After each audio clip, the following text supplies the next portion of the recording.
So I've had 8 gigundas. It goes around the front of the house. You can't even see it. Poplar, the lily poplars dropped. They were all bigger than that. That's the baby of the bunch. Well, actually, there's one of them out front there. But so I've got, you know, all the wood cut up. Got rid of the huge logs. Timber company took them, and so I've got all of this to clean up by myself. But I just want to show you guys something. You know, the newer tractor, the 2380 Kubota. This is an old 2350. They've got the third function, I think they call it, for the hydraulics, where you can put those grapple hooks on them for grab a brush and stuff. And honestly, that would just be the cat's meow for this kind of work. But I can't do that on this tractor, at least without spending a lot of money. So I had these forklift pallet arms here, and I wanted to show you how I've been using these to move those brush piles.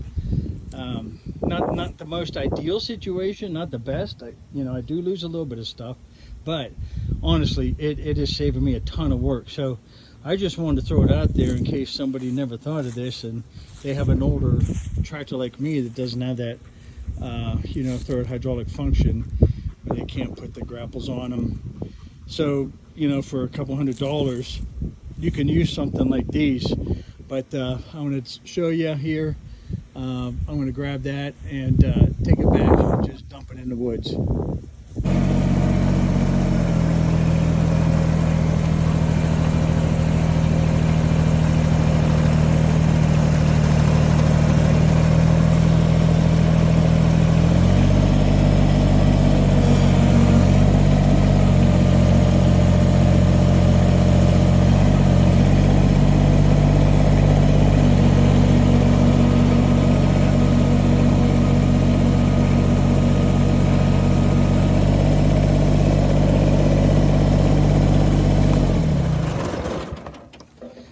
So I want to show you something that if anybody does decide to buy these forklift arms and you don't have a detachable bucket, what'll happen is that you really change the fulcrum point on these tractors. And you take a look at this, I mean, that's maybe 200 pounds of material, but because it is sticking so far out and I don't have a ballast for this, look how easy that ass end comes off. So you've got to be really careful of that.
So just wanted to show you guys, you know, I don't remember what I paid for those. I think it was maybe $150, something like that. So literally what I just did right there, it took me probably 4 minutes. And had I had to do that with a wheelbarrow, or, you know, even hooking up a trailer and shoveling into it, it would have taken me probably 45 minutes or so. So these things are just outstanding for this kind of work. I just wanted to share that with you guys. All right, have a good one, everybody.